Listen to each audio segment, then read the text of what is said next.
दोस्तों अगर आप चेन्नई सुपर किंग्स के साथ शुरुआती कुछ सीजनों से जुड़े हुए हैं तो आप एक बात को अच्छी तरीके से जानते हैं कि कुछ लोग ये कहते थे कि चेन्नई सुपर किंग्स एक ऐसी टीम है जो हमेशा आईपीएल का फाइनल तक का सफर तय करती है। साथ ही साथ कुछ लोग तो ये भी कहते थे कि आईपीएल एक ऐसा मंच है जहां पर चेन्नई सुपर किंग्स से फाइनल मुकाबला खेलने के लिए 7 टीमें आपस में लड़ती हैं। वो तय करती हैं कि कौन सी टीम फाइनल में चेन्नई सुपर किंग्स के खिलाफ खेलेगी। क्योंकि अगर आप देखिए तो पिछले सीजन को छोड़ के बाकी कुछ सीजन में हमेशा आईपीएल के प्लेऑफ तक जगह बनाई और फाइनल में भी 6 से 7 बारी तक का सफर तय किया है। वहां पर कुछ मुकाबले हारी है और 3 सीजन खिताब जीती है। लेकिन बात करें मुंबई इंडियंस की तो मुंबई इंडियंस 5 खिताब जीत चुकी है। वो अपने आप में ही अनूठा आंकड़ा है। लेकिन चेन्नई सुपर किंग्स भी दोस्तों बहुत क्लोज मुकाबले हारी है। एक दोस्तों तो वो चेन्नई सुपर किंग्स से ही कहीं ना कहीं हार का सामना करते करते बची है मुंबई इंडियंस। लेकिन अब बात करें दोस्तों इस सीज़न की तो इस सीज़न बहुत दमदार दिख रही है। Man in yellow is back कह सकते हैं दोस्तों। आपको बता दें कि चेन्नई सुपर किंग्स की इतनी दमदार वापसी शायद आपने इससे पहले कभी देखी हो। साथ ही दोस्तों आपको ये ध्यान में होगा कि चेन्नई सुपर किंग्स अपना पहला मुकाबला हार गई थी।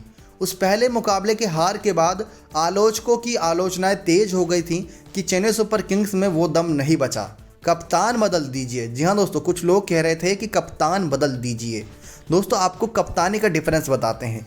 इस सीज़न इयोन मोर्गन जो कोलकाता नाइट राइडर के कप्तान हैं उनके बल्ले से भी रन नहीं आ रहे और दूसरी तरफ चेन्नई सुपर किंग्स के कप्तान महेंद्र सिंह धोनी के बल्ले से भी रन नहीं आ रहे। लेकिन इन्होंने ये प्रूफ कर दिया कि 10 खिलाड़ी के दम पर भी मैच जीता जा सकता है और अकेला दिमाग महेंद्र सिंह धोनी का होता है। दोस्तों अगर आपने पिछला मुकाबला इनका जो Chennai super Kings versus royal challenger Bangalore का हुआ, अगर आपने उसको ध्यान से देखा तो आपने महेंद्र सिंह धोनी की कमेंट्री भी सुनी होगी जो स्टंप से आवाज़ आ रही थी। उसमें लगातार महेंद्र सिंह धोनी रविंद्र जडेजा को यही राय दे रहे थे कि जड्डू सीधी गेंद रख, विकेट टू विकेट गेंदबाजी कर। ये आप किसी और कप्तान के जरिए नहीं देखेंगे दोस्तों। यही थोड़े बहुत गुण अब हमें ऋषभ पंत के अंदर देखने को मिल रहे हैं। लेकिन कहाँ से आ रहे हैं? वो आ रहे हैं महेंद्र सिंह धोनी से। तो यही खासियत है महेंद्र सिंह धोनी की कि ये मतलब लोगों की माइंड को पढ़ लेते हैं कि कब कौन सा बल्लेबाज आगे बढ़ के खेलेगा, कब कौन सा बल्लेबाज अपने आप को पीछे स्टेप आउट करेगा, कब कौन सा राइट में खेलेगा, कब कौन सा लेफ्ट में खेलेगा। तो ये सारी दोस्तों दिमाग में चलता रहता है महेंद्र सिंह धोनी के। वो उनकी मूवमेंट, उनकी नज़रों, उनके हाथ के मूवमेंट से बता देते हैं कि कौन सा बल्लेबाज किस दिशा में शॉट मारने वाला है। आपको बताएं दोस्तों पहले मुकाबले में दिल्ली कैपिटल 7 विकेट से जीती थी और 8 गेंद पहले ही जीत गई थी चेन्नई सुपर किंग्स से। जहां पर 188 बनाए थे चेन्नई सुपर किंग्स ने, तो जवाब में दिल्ली कैपिटल्स ने चेस कर लिया था और 190 बना दिए थे। लेकिन दूसरे मुकाबले में ही चेन्नई सुपर किंग्स ने वापसी की हुंकार भर दी थी। पंजाब किंग्स के साथ इनका दूसरा मुकाबला था चेन्नई सुपर किंग्स का और उस मुकाबले में 10 विकेट से जीत सकती थी वो मुकाबला, लेकिन 6 विकेट से शानदार जीत हासिल करी थी चेन्नई सुपर किंग्स ने और 26 गेंद पहले करी थी। दोस्तों महेंद्र सिंह धोनी शायद इस सीज़न में यही एक ऐसे कप्तान होंगे जिनकी नज़रें पॉइंट्स टेबल के साथ साथ नेट रन रेट पर भी रहती है। अगर आप देखें इस समय तो नेट रन रेट इनका इतना ज़्यादा प्लस में है कि अगर 1-2 मुकाबले 10-10 विकेट से भी हार जाएंगे तो शायद इनका नेट रन रेट माइनस में ना जाए। तो ये महेंद्र सिंह धोनी की पूरी तरीके से नज़रें रहती हैं कि इनको पहले या दूसरे पर ही सीज़न का अंत करना है, वरना तो प्लेऑफ में रहने का कोई मतलब ही नहीं बनता। फिर आपको जद्दोजहद करनी पड़ेगी फाइनल तक पहुँचने के लिए।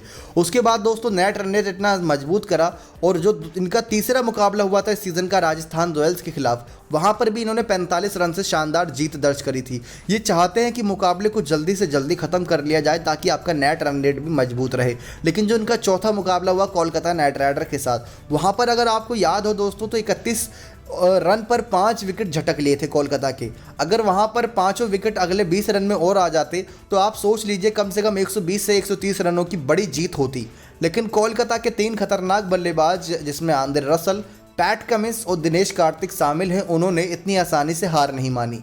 तो जब मैच ख़त्म हुआ था उसके बाद भी महेंद्र सिंह धोनी ने ये बात कही थी कि लास्ट में जो मुकाबला होता है वो बल्लेबाज और गेंदबाज के अंदर होता है, कि उनको देखना होता है कि वो कैसे गेंदबाजी करते हैं। उस समय महेंद्र सिंह धोनी ने खुद बताया था कि मैंने गेंदबाजों पर पूरा मैच निर्भर छोड़ दिया था कि वो कैसा करते हैं, क्योंकि इतने रन तो बचे थे। यानी कि अगर आप 14-15 रन प्रति ओवर चेस कर रहे हैं तो आपकी बस की बात नहीं कि आप हर ओवर में 14-15 रन मार दें। लेकिन उन्होंने कोलकाता के नाइट राइडर के बल्लेबाजों की तारीफ करी क्योंकि रसल, पैट कमिंस और दिनेश कार्तिक लगातार हर ओवर में 14-15 रन मार रहे थे। तो महेंद्र सिंह धोनी उस समय सिर्फ विकेट के पीछे से खड़े होकर मैच देख रहे थे और जब उन्हें लगा कि मैच हाथ से जाने वाला है तो उन्होंने अपना दिमाग चलाना शुरू करा और वो समझ गए कि यही 3 बल्लेबाज इस समय मौजूद हैं। इनके बाद जो बैटिंग लाइनअप है वो पूरी तरीके से अस्त व्यस्त पड़ी है, तो इन तीनों में से किसी एक दो को आउट कर देंगे तो आप जीत दर्ज कर लेंगे। तो उन्होंने यही काम करा। इन्होंने दूसरे छोर से विकेट गिराना शुरू करा था और एक छोर पर पैट कमिंस को अकेले खड़ा रहने दिया।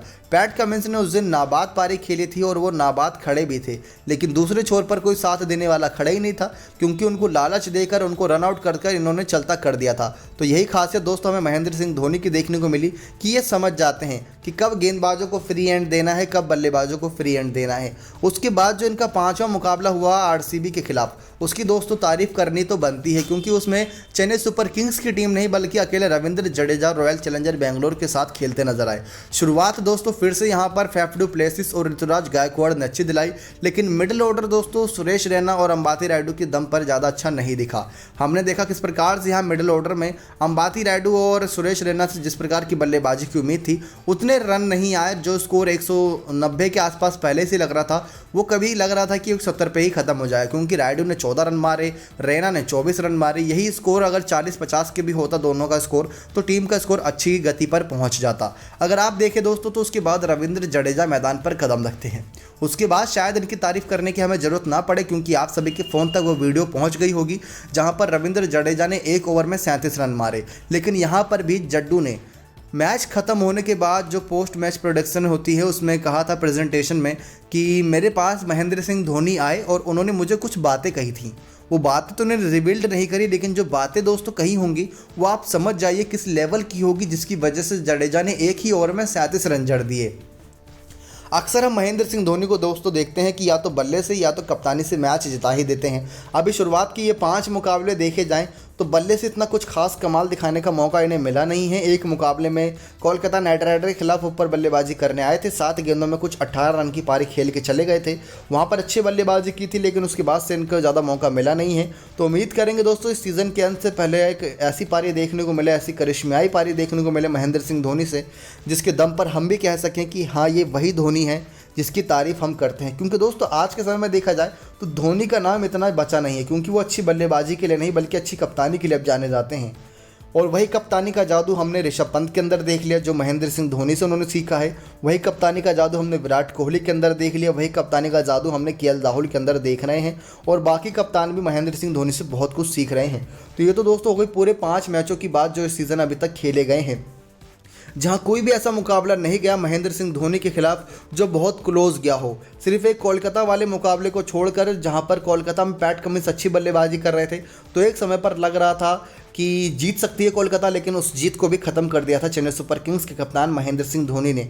अब इनके अगले 2 से 3 मुकाबले की बात करें दोस्तों, तो अगला मुकाबला हैदराबाद के साथ होगा 28 अप्रैल को। फिर उसके बाद अगला मुकाबला डिफेंडिंग चैंपियन के साथ होगा 1 मई को मुंबई इंडियंस के साथ। तो ये 2 मुकाबले का भी इंतजार रहेगा, लेकिन इंतजार इस बात का भी रहेगा कि महेंद्र सिंह धोनी कब अपने आप को ऊपरी क्रम पर बल्लेबाजी के लिए भेजते हैं। जैसे विराट कोहली खुद ओपनिंग करते हैं, वैसे ही हम उम्मीद करेंगे तीसरे या चौथे पर किसी मुकाबले में महेंद्र सिंह धोनी बल्लेबाजी करें और हम ये समझ सके कि अभी भी वो जादू बाकी है महेंद्र सिंह धोनी के हाथों में। तो महेंद्र सिंह धोनी ने दोस्तों जीते हुए 5 मैचेस में से 4 मैचेस शानदार तरीके से जीते, और उन 5 मैचेस में कुछ ऐसी स्थिति नहीं छोड़ी कि कोई भी मुकाबला बहुत क्लोज गया हो। Chennai super Kings step of the table बनी हुई है दोस्तों, और फैंस को यही उम्मीद थी कि इस साल बहुत अच्छी वापसी होगी, क्योंकि चिन्ह थाला सुरेश रैना जो टीम के साथ वापस जुड़ चुके हैं। क्या लगता है दोस्तों, क्या चेन्नई सुपर किंग्स इस साल खिताब की सबसे प्रबल दावेदार मानी जा रही है? अगर हाँ तो कॉमेंट करके जरूर बताइएगा। नेक्स्ट 9 स्पोर्ट्स की रिपोर्ट।